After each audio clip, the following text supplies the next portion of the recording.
Hello बच्चों, आप देख रहे हैं यस कोचिंग चैनल। आप सभी का स्वागत है और उम्मीद है आप सभी अच्छी तरीके से होंगे।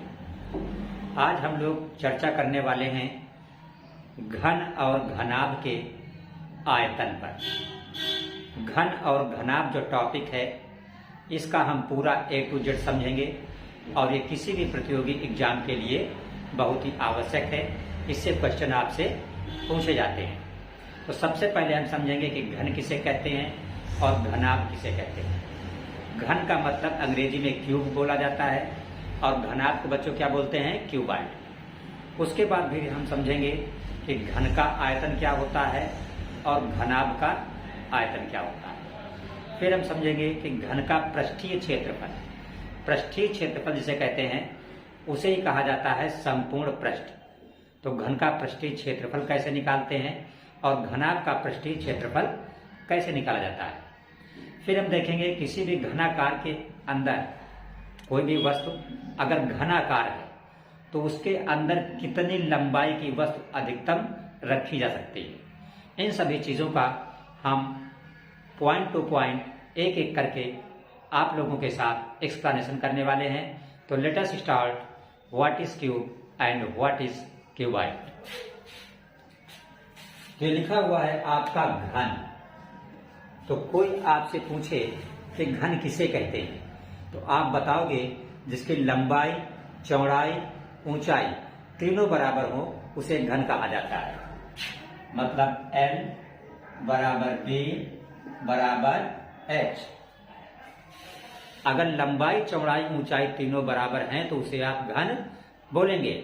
और इसका चित्र कैसे बनाते हैं, आप ये एक वर्ग स्टाइल में टुकड़ा ले लीजिए, यहां इसके बीच से क्रॉस करते हुए दूसरा वर्ग ले लीजिए, फिर इस साइड को इससे मिला दीजिए, इस कोने को इससे, इस कोने को इससे और इस कोने को इससे।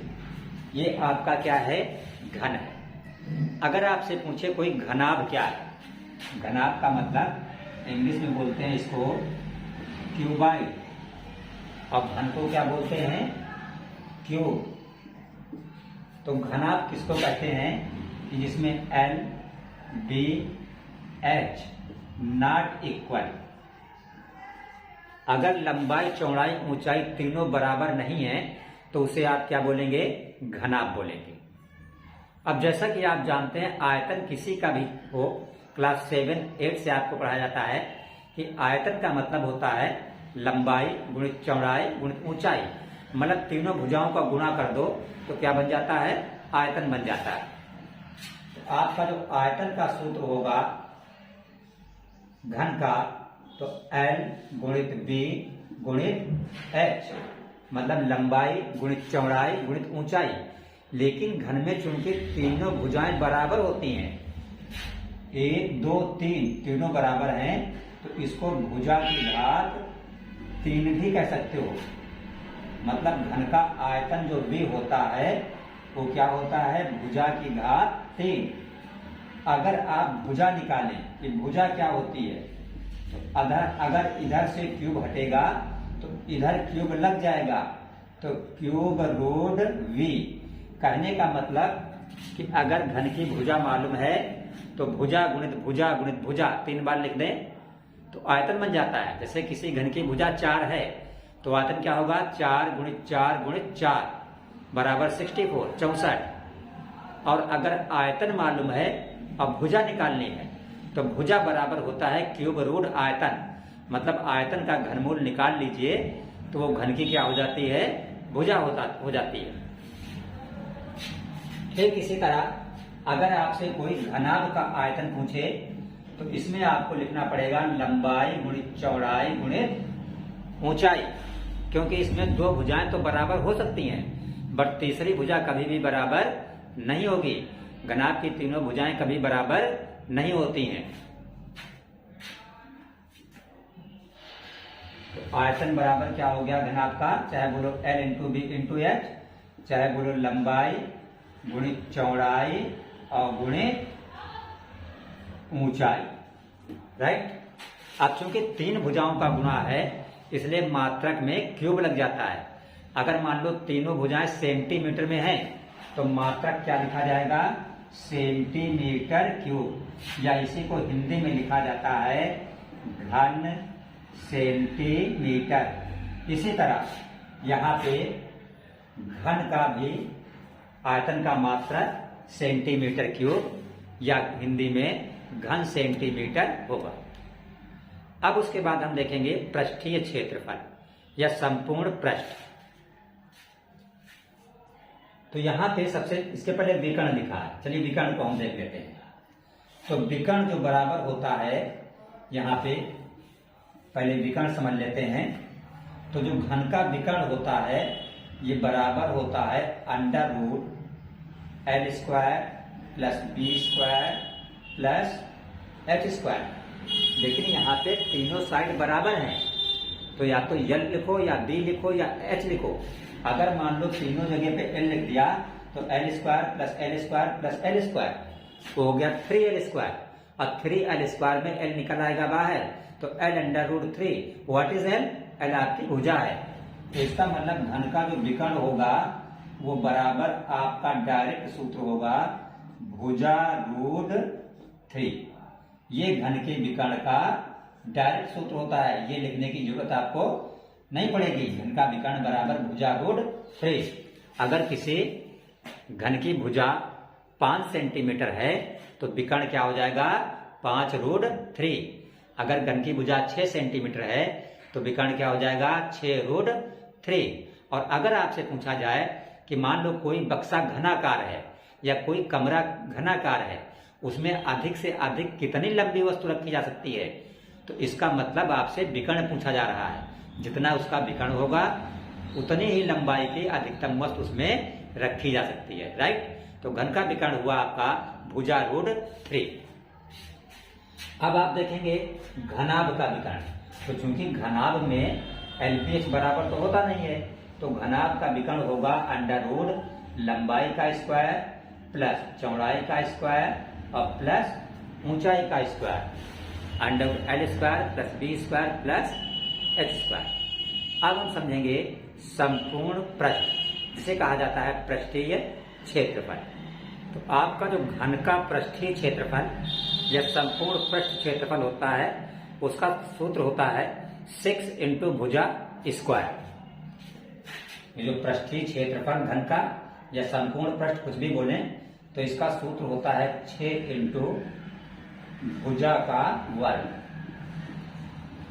मान लीजिए भुजा 5 सेंटीमीटर है तो आप लिख देंगे 6 गुणित 5 गुणित 5।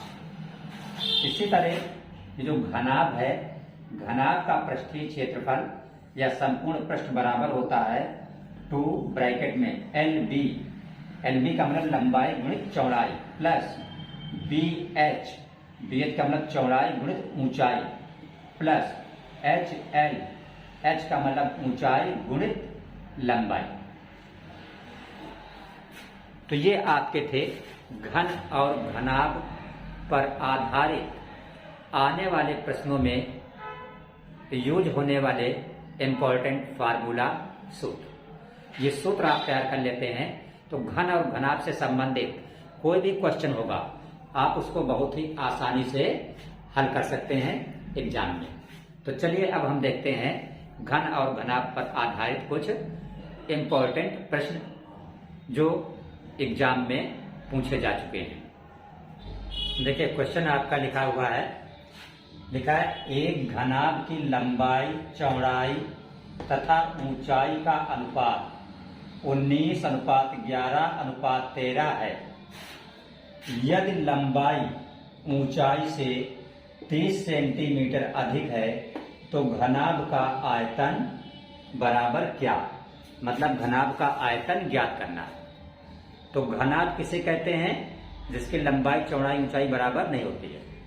आयतन निकालने के लिए हमको लंबाई चौड़ाई ऊंचाई पता होनी चाहिए, लेकिन यहाँ पे दिया क्या है? लंबाई चौड़ाई ऊंचाई में अनुपात दिया है। तो जब अनुपात दिया होता है तो हम साथ में इकाई x मान लेते हैं। तो जैसे ये अनुपात है, ये लंबाई, ये चौड़ाई, ये ऊंचाई, तो हम लिखेंगे यहाँ पे क्या कि लंबाई बराबर 19 को क्या लिखेंगे? 19x चौड़ाई, घेरा है तो लिखेंगे घेरा x, फिर ऊंचाई तो 13 है तो लिखेंगे 13x। ठीक है, जब भी अनुपात होता है तो साथ में x मिला दिया जाता है। अच्छा, अब अगर हमें x का मान पता हो जाए तो x का मान हम रख देंगे, लंबाई चौड़ाई ऊंचाई तीनों आ जाएंगी। यहाँ पे इस क्वेश्चन में एक पॉइंट दिया हुआ है हमको, ये लिखा हुआ है कि यदि लंबाई किससे ऊंचाई से 30 सेंटीमीटर अधिक है, इसका मतलब ये हुआ कि लंबाई और ऊंचाई में 30 का अंतर है। तो लंबाई कितनी हमारी है 19x, माइनस चौड़ाई कितनी है हमारी, नहीं लंबाई और ऊंचाई में, तो ये लंबाई है ऊंचाई है 13x, तो लंबाई 19x माइनस ऊंचाई है 13x बराबर 30 सेंटीमीटर। ऐसा हमने क्यों लिखा, क्योंकि वो बोल रहा है लंबाई और ऊंचाई में 30 सेंटीमीटर अधिक, मतलब 30 सेंटीमीटर का अंतर है। अगर आप 19 से 13 घटा दोगे तो ये आएगा आपका 6x, इधर 30 है, 6 कहाँ जाएगा 30 के नीचे, तो जब ये 6 30 के नीचे जाएगा तो भाग हो जाएगा, तो x बराबर क्या हो जाएगा आपका 5 हो जाएगा। जब x बराबर आपका 5 हो गया तो आपकी जो लंबाई l है कितनी है 19x, तो 19x की जगह पे 5 रख देंगे तो हो जाएगा 95। जो चौड़ाई b आपकी 11x है तो x की जगह पर 5, तो हो गया आपका 55। ऊंचाई 13x, h का मतलब ऊंचाई 13 गुणित x का मतलब 5 बराबर हो गया 65। यह आपकी लंबाई चौड़ाई ऊंचाई तीनों आ गई। अब आपको आयतन निकालना है तो आप सूत्र लगा देंगे, आयतन v बराबर क्या होता है लंबाई गुणित चौड़ाई गुणित ऊंचाई, तो लंबाई है 95, चौड़ाई आपकी है 55 इंटू ऊंचाई आपकी है 65। ये आपका हो गया v। अब इन तीनों का गुणा कर देंगे, यहाँ पे रख देंगे, वही आपका आंसर हो जाएगा। तो जब आप इन तीनों को गुणा करेंगे तो आपका आंसर आएगा 33,9,625 और मात्रा क्या लिखा जाता है घन सेंटीमीटर, क्योंकि ये यहाँ पे सेंटीमीटर था। तो 33,9,625 कहाँ पे है, ये पहला ऑप्शन गलत है, दूसरा गलत है, तीसरा भी गलत है। यहाँ पे देखिए लिखा है 33,9,625, तो ये वाला डी वाला विकल्प आपका इस क्वेश्चन का सही विकल्प है। ये क्वेश्चन आपका आया था एसएससी CHSL में 2012 की परीक्षा में, और यही क्वेश्चन एसएससी CGL टीयर 1 में 8 अगस्त 2017 के एग्जाम में भी आया है। तो ये टीयर 1 में आया हुआ क्वेश्चन है, एसएससी CHSL में भी आया है और एसएससी CGL में भी पूछा गया है। ये दूसरा क्वेश्चन जो आपका है ये एसएससी ऑनलाइन मल्टीटास्किंग परीक्षा 17 सितंबर 2017 को फर्स्ट शिफ्ट के पेपर में आया हुआ क्वेश्चन है। और ये अगर मल्टीटास्किंग में आया तो ऐसा नहीं कि एसएससी CHSL में नहीं आ सकता, ये एसएससी CGL में नहीं आ सकता है, किसी भी एग्जाम में ये क्वेश्चन आ सकता है, इस लेवल का है। तो क्वेश्चन लिखा है एक घन की भुजा 12 सेंटीमीटर है, घन का आयतन सेंटीमीटर क्यूब में ज्ञात करो। तो घन की भुजा दिया है, आयतन का सूत्र आपको पता है, आयतन बराबर होता है भुजा की घात 3। तो हम वही सूत्र लगा देंगे, ये भुजा आपकी 12 सेंटीमीटर है, किसके घन की, निकालना क्या है आयतन। तो हम लिखेंगे घन का आयतन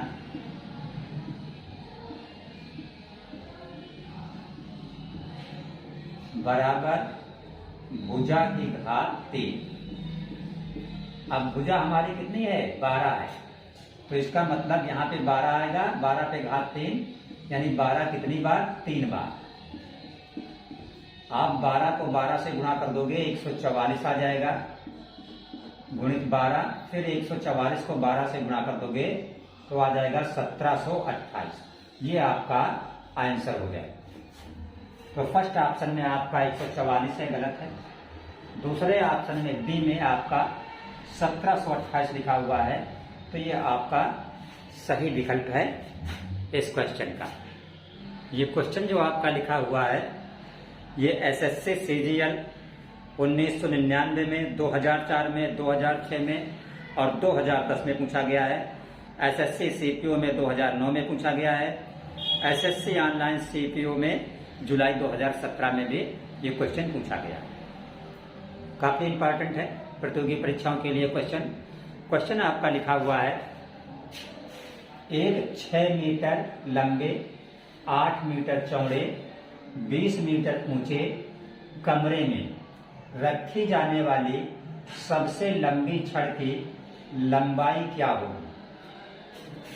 तो चूंकि कमरे की लंबाई, चौड़ाई, ऊंचाई अलग अलग है, इसका मतलब कमरा कैसा है? घनाभ। क्यों घनाभ? क्योंकि घनाभ में लंबाई, चौड़ाई, ऊंचाई बराबर नहीं होती है। तो हमने आपको बताया है कि किसी भी, चाहे वो घन हो चाहे घनाभ हो, जब भी पूछे तो उसमें रखी जाने वाली अधिकतम लंबाई क्या है? तो इसका मतलब उसका विकर्ण निकालना है। जो विकर्ण होता है वही अधिकतम लंबाई होती है। तो हम विकर्ण इस सवाल में निकालेंगे, वही हमारा आंसर हो जाएगा। तो विकर्ण का सूत्र होता है हमारा अंडर रूट लंबाई का स्क्वायर प्लस चौड़ाई का स्क्वायर और प्लस ऊंचाई का स्क्वायर। तो लंबाई हमारी जो है 6 है, तो यहाँ पे 6 का स्क्वायर क्या हो जाएगा? 36। चौड़ाई हमारी 8 है, 8 रखेंगे, 8 का स्क्वायर 64। ऊंचाई हमारी 20 है, 20 रखेंगे, 20 का स्क्वायर होता है 400। जब आप इनको जोड़ेंगे तो 36 और 64 का जोड़ 100 हो जाएगा, 100 में 4 जोड़ेंगे तो क्या हो जाएगा? 500 हो जाएगा। अब 500 को आप 5 गुणित 100 लिख सकते हो, ठीक है। यहां पे 100 का वर्गमूल कितना होता है? 10। तो ये 10 निकल आएगा बाहर, अंडर रूट के अंदर क्या बचेगा? 5। तो आपका आंसर हो गया 10 अंडर रूट 5। इसका मतलब कमरे में 10 अंडर रूट 5 से ज्यादा लंबी छड़ नहीं रखी जा सकती। तो 10 अंडर रूट 5 कहाँ है? ये गलत आपका ऑप्शन है 15 और 5, 20 भी गलत, तीसरा 15 भी गलत, चौथे ऑप्शन में लिखा है 10 अंडर रूट 5। ये चौथा विकल्प आपका सही विकल्प है। ये क्वेश्चन आपका आया है एसएससी सीएचएसएल 2015 के एग्जाम में। क्वेश्चन है आपका 8 सेंटीमीटर गुणित 4 सेंटीमीटर गुणित 2 सेंटीमीटर वाले एक घनाभ को गलाकर 2 सेंटीमीटर की कोर वाले समान घनों में ढाला जाता है। तो घनों की संख्या कितनी है? घनाभ से घन बनाने और ये बताना है कि कितने घन बनेंगे, और जो घन बनाने हैं वो समान साइज के हैं। सबकी भुजा कितनी है? 2 सेंटीमीटर। तो यहां पे हम सूत्र लगाएंगे कि घनाभ की यहां पर हम सूत्र लगाएंगे कि घनों की संख्या बराबर घनाभ का आयतन बटे 1 घन का आयतन। तो हमने लिखा घनों की संख्या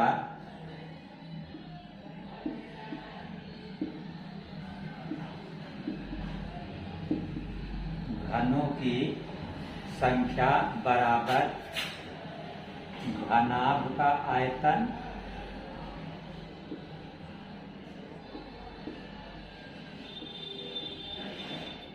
और बटे 1 घन का आयतन, ठीक। घनाभ का आयतन ऊपर क्यों लिखा? क्योंकि जो हम घन बना रहे हैं वो घनाभ से बना रहे हैं। तो बराबर की जगह पे बराबर। अब जहां पे ये घनाभ का आयतन है तो लंबाई गुणित चौड़ाई गुणित ऊंचाई। तो लंबाई है 8, चौड़ाई है 4 और ऊंचाई है 2। नीचे क्या, एक घन का आयतन, तो घन की भुजा कितनी है, 2 सेंटीमीटर। तो घन का आयतन क्या होता है, भुजा क्यूब, मतलब भुजा गुणित भुजा गुणित भुजा। तो घन की भुजा 2 है तो 2 गुणित 2 गुणित 2 हो जाएगा। तो नीचे देखिए 2 दूना 4 दूना 8, तो नीचे का 8 ऊपर का 8 काट दो, तो 4 दूना क्या हो गया 8। इसका मतलब जब आप घनाभ पिघला के घन बनाएंगे 2 सेंटीमीटर भुजा वाले, तो आपके 8 घन बनेंगे। तो पहले में है 16, ये गलत आंसर है। 4 ये भी गलत है। ए नंबर के ऊपर 8 लिखा हुआ है, तो ये ए वाला विकल्प आपका सही विकल्प इस क्वेश्चन का माना जाएगा।